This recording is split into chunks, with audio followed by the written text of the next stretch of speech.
नमस्कार, एक बार फिर स्वागत है आपका आप ही के चैनल एजुकेशन बाय डॉक्टर शमा के इस नए संस्करण में। आज हम आपको लिए चलते हैं मुगल शासक अकबर की स्वप्न नगरी फतेहपुर सीकरी। फतेहपुर सीकरी की स्थापना 1571 में मुगल शासक अकबर ने की थी। इसको स्थापित करने का एक मुख्य कारण उसके स्वप्न की नगरी को बसाना ही था, चूँकि यहाँ सूफी संत सलीम चिश्ती की मज़ार थी और वो उनसे बहुत ही आत्मीय थे।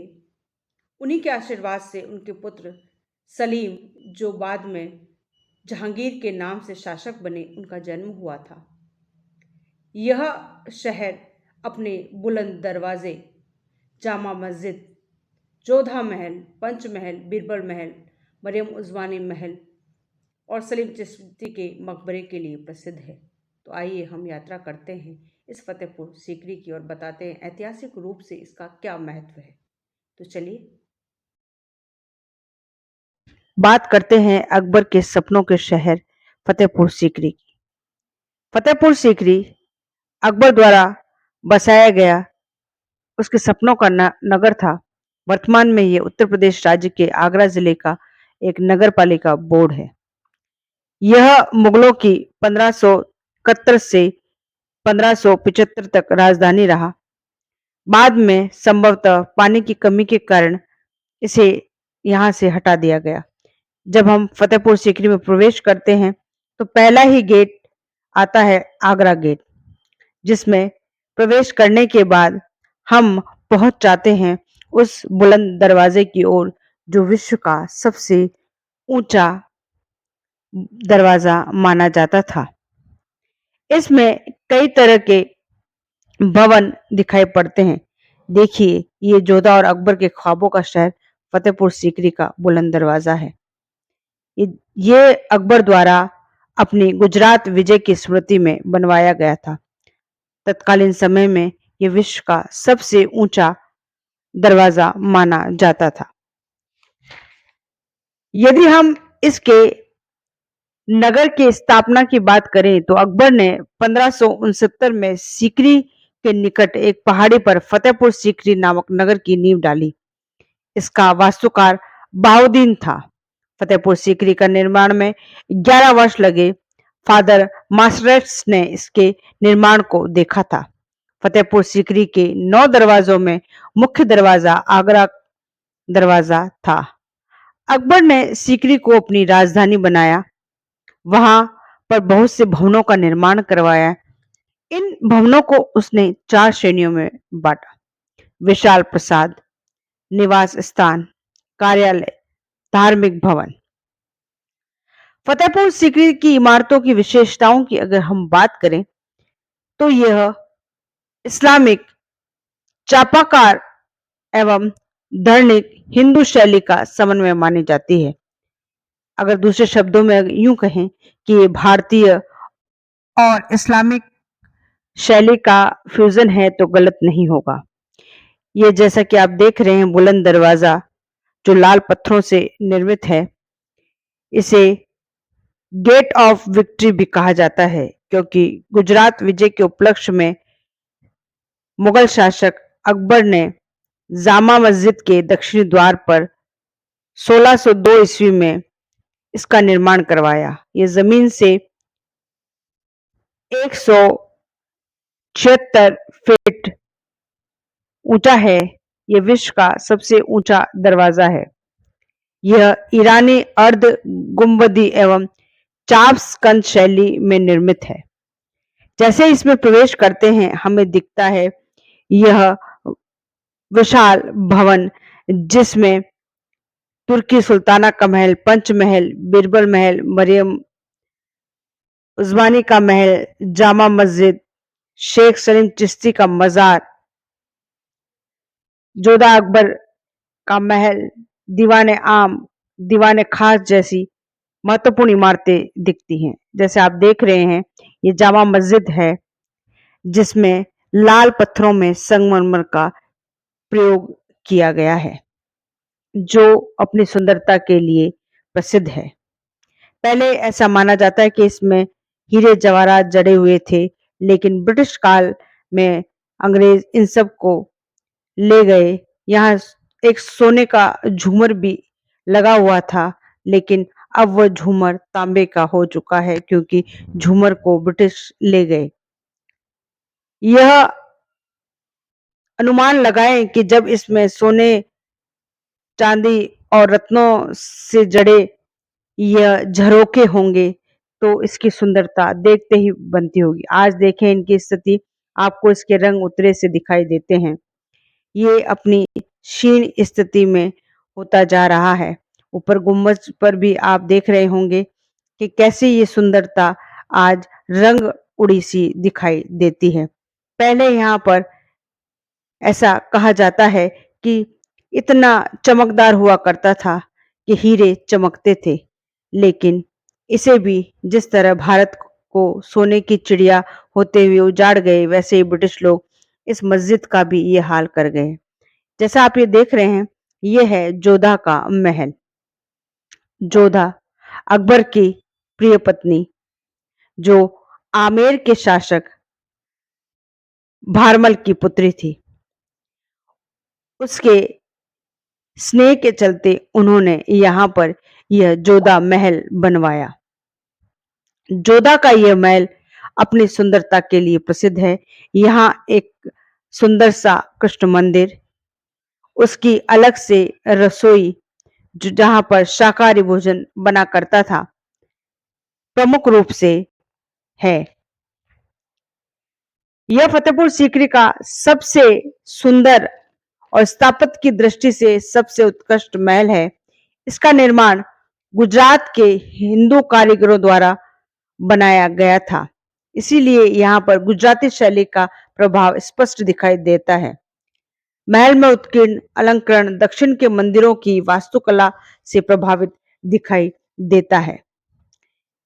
यहाँ पर ये देखिए, जोधा के महल के आगे बहुत बड़ा प्रांगण है, जहां पर विभिन्न अलग इमारतें भी दिखाई देती हैं।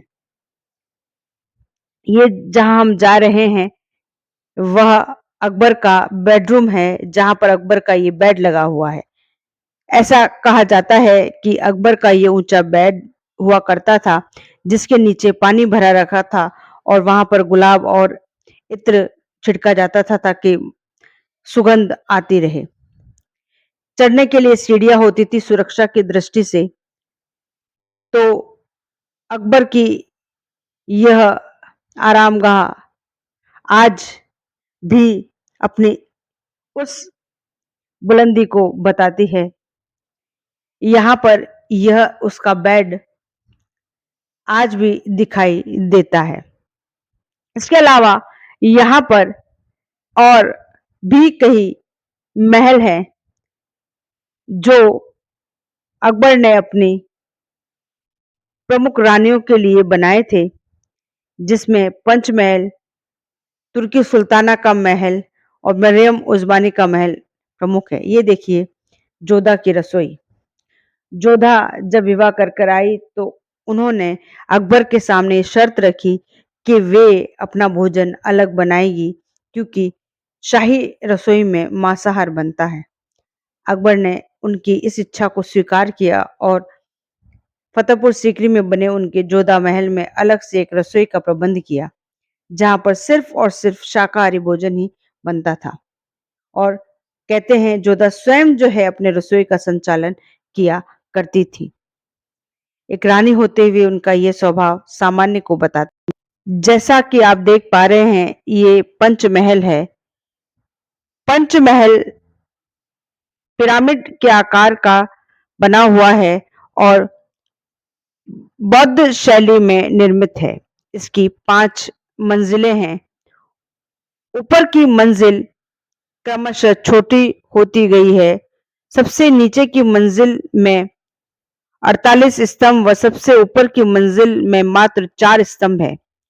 5वीं मंजिल पर बना गुम्बद इस्लामिक कला का प्रतीक दिखाई पड़ता है। यह अपने हवा के लिए प्रसिद्ध है, इसीलिए इसे हवा महल भी कहते हैं। आप ये देख पा रहे होंगे, ये है पाठशाला। यहाँ दासियों के बच्चे पढ़ा करते थे। आप इसकी ऊंचाई को देखकर ये अनुमान लगाएं कि वास्तुकला की दृष्टि से बनी इमारत है जो न- नीची छतों वाली हुआ करती थी। यहाँ पर शिक्षा का प्रबंध होता था और बच्चे यहाँ पर शिक्षा ग्रहण करते थे। इसके आगे ही इस्लाम खां का मकबरा भी है। ये शेख सलीम चिश्ती के मकबरे के दक्षिण में स्थित है। इसमें पहली बार वर्गाकार मेहराब का प्रयोग किया गया। फतेहपुर सीकरी की अन्य इमारतों में इबादत खाना, टकसाल, ज्योतिष भवन, सराय, हिरन मीनार, अनूप तालाब, अनूप दरवाजा, नौ महल और ख्वाबगाह आदि प्रमुख है। यह अनूप तालाब है जिसके बीच में एक चौकोर बैठक बनी हुई है। कहते हैं कि यही संगीत सम्राट तानसेन बैठकर राग मल्हार और राग दीपक गाया करते थे। इसका निर्माण भी इसीलिए करवाया गया क्योंकि इससे जो कंपन उत्पन्न होता है उससे अलग ही ध्वनि उत्पन्न होती थी। कहते हैं कि जब वो राग मल्हार गाया करते थे तो बारिश हो जाया करती थी और जब दीपक राग गाया करते थे तो दीपक प्रज्वलित हो जाया करते थे। यह अकबर के 9 रत्नों में से एक रत्न थे। जब हम आगे इस भवन की ओर बढ़ते हैं तो हमें और भी इमारतें दिखाई देती हैं जो स्थापत्य का बेजोड़ नमूना है। यहाँ पर ये देख रहे हैं, ये जोधाबाई के महल का ही भाग है जहाँ पर उनका कृष्ण मंदिर, उनकी रसोई और अन्य इमारतें हैं। यहाँ पर बिरबल का महल भी पास में ही है जो अपनी सुंदरता के लिए प्रसिद्ध है, जहाँ पर हिंदू स्थापत्य कला का प्रयोग किया गया है। यह है दीवाने आम। सामने दीवाने आम है और इसके अंदर ही दीवाने खास है। दीवाने आम एक आयताकार प्रांगण था जहां एक स्तंभ से बरामदे की छतें जुड़ी हुई हैं। अकबर दीवाने आम में बैठकर न्याय किया करते थे। इसी के आगे दीवाने खास है। यह अकबर का व्यक्तिगत भवन था। भवन के मध्य एक स्तंभ पर वृत्ताकार मंच बना हुआ है जो 36 गुच्छे हुए तोड़ों पर टिका है। यह मंच पत्थर के पुल द्वारा भवन की गैलरी से जुड़ा हुआ है। मंच का स्तंभ हिंदू कला का प्रतीक दिखाई पड़ता है।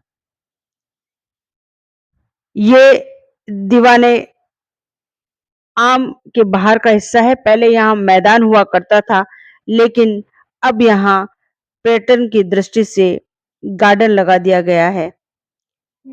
यहाँ पर ही बैठकर मुगल बादशाह अकबर न्याय किया करते थे। इसके आगे जब हम जाते हैं तो हमें ये एक सुंदर सा मकबरा दिखाई देता है। ये मकबरा सूफी संत सलीम चिश्ती का है। शेख सलीम चिश्ती मुगल कालीन विख्यात संत थे। इन्हें शेख उल हिंद कहा जाता था। इनका अकबर अत्यधिक सम्मान करते थे। इनका मकबरा अकबर ने फतेहपुर सीकरी में बनवाया। शेख सलीम चिश्ती ने 24 बार मक्का की यात्रा की। जहांगीर का जन्म शेख सलीम चिश्ती की कुटिया में ही हुआ। अकबर के दूसरे बेटे मुराद का जन्म भी शेख सलीम चिश्ती की कुटिया में ही हुआ। यह मकबरा अपने सफेद पत्थर की नक्काशी के लिए प्रसिद्ध है। जैसा कि आप देख पा रहे होंगे कि यह मकबरे का अंदर का भाग है जहां सलीम चिश्ती की मजार है। आज इसके दरवाजे के ऊपर ये देख रहे हैं कैसे पपड़ियां सी उतर रही हैं और ये अपनी सुंदरता खोता जा रहा है। मुगल शासक अकबर के काल में यह मकबरा धौलपुर के लाल पत्थरों से बना था किंतु जहांगीर ने इसे सफेद संगमरमर के पत्थर में परिवर्तित करवा दिया। मकबरे के अंदर पत्थर की जालियां अत्यंत आकर्षक व कलात्मक है। फतेहपुर सीकरी में सर्वप्रथम संगमरमर का प्रयोग इसी इमारत में किया गया था। यहाँ पर देश विदेश के पर्यटक इस सूफी संत की मजार पर अपनी अकीदत पेश करने आते हैं। यहाँ अपने मन की मुरादें मांगते हैं और जब वो पूरी हो जाती हैं तो यहाँ पर मन्नत पूरी होने पर आते हैं। आगे आप देख रहे हैं मरियम उज़मानी का महल। मरियम उज़मानी का महल जोधाबाई के महल के बगल में ही है। मरियम उज़मानी जहांगीर की मां व अकबर की प्रमुख राजपूत रानी थी। इसमें बहुत से ईरानी चित्र भी थे इस महल में, जिन्हें बाद में औरंगजेब ने मिटवा दिए। इसमें हनुमान को राम की पूजा करते हुए भी दिखाया गया है। यहाँ पर इतनी सुंदर लाल पत्थरों पर नक्काशी की गई है कि वो देखते ही बनती है। आगे ही तुर्की सुल्ताना का महल है। यह महल एक मंजिला इमारत है जिसका निर्माण पंजाब के कारीगरों ने करवाया। पर्सी ब्राउन ने इसे मुगल स्थापत्य कला का बेजोड़ रत्न कहा है। ये स्थापत्य की दृष्टि से फतेहपुर सीकरी की जामा मस्जिद अकबर की इमारतों में सर्वश्रेष्ठ मानी जाती है। इसे फतेहपुर सीकरी का गौरव कहा जाता है। लाल बलुआ पत्थर एवं संगमरमर से निर्मित इस मस्जिद को फर्ग्यूसन ने पत्थर में रूमानी कथा कहा है। बुलंद दरवाजे और फतेहपुर सीकरी की जामा मस्जिद में लाल बलुआ पत्थर के साथ साथ संगमरमर का प्रयोग किया गया है। इसमें 3 गुम्बद प्रमुख है। जैसे कि आप इसकी सुंदरता को देख पा रहे होंगे, कितनी सुंदर लाल पत्थरों में संगमरमर का उपयोग किया गया है। यह पूरा परिसर ही अपने स्थापत्य कला के लिए प्रसिद्ध है। इसमें भारतीय और इस्लामिक शैली का अनुपम मिश्रण मिलता है। जैसा कि आप देख पा रहे हैं जामा मस्जिद की यह परिसर, जिसमें ये गुम्बज बड़े-बड़े और नक्काशी से युक्त दिखाई दे रहे हैं। आशा है आज का ये फतेहपुर सीकरी का एपिसोड आपको पसंद आया होगा। आपने यूट्यूब पर काफ़ी इसे देखा होगा, लेकिन ऐतिहासिक दृष्टि से इसका क्या महत्व है, इसे जानना बहुत ज़रूरी है और वर्तमान में इसकी क्या स्थिति है, इसका भी अवलोकन करना ज़रूरी है। हालांकि स्थिति बहुत अच्छी है, लेकिन पर्यटकों की निरंतर आवाजाही और यहाँ पर ब्रिटिश काल से ही ले गए बहुमूल्य रत्नों के कारण आज ये अपनी उस स्थिति में नहीं है जैसा कि उसे बनवाया गया था। बहुमूल्य सोने, चांदी, हीरे के वो सारे ही सामान यहाँ से ब्रिटिश काल में ही ले गए थे और जो बचे हैं उसे संभालने की आवश्यकता है। आज वो चीज़ें नहीं हैं, लेकिन फिर भी इसको देखकर ये अनुमान लगाया जा सकता है कि यह उस काल में कितना भव्य रहा होगा। हालांकि सरकार इसके संरक्षण के लिए काफ़ी प्रयास कर रही है और जनसाधारण भी इसके लिए प्रयासरत है, लेकिन आवश्यकता इस बात की है कि पर्यटन की दृष्टि से महत्वपूर्ण इस क्षेत्र को पर्यटकों से ही सुरक्षित किया जाए, क्योंकि आने वाले लोग तो तस्वीरें, फ़ोटो, वीडियोज़ बनाकर चले जाते हैं, लेकिन इसकी वास्तविक स्थिति का संरक्षण कैसे हो यह देखना बहुत ही ज़रूरी है। तो फिर मिलते हैं ऐसे ही किसी मुद्दे के साथ, ऐसे ही किसी ज्ञान के विषय के साथ। तब तक के लिए इजाज़त दीजिए डॉक्टर शमा को। शुक्रिया, धन्यवाद।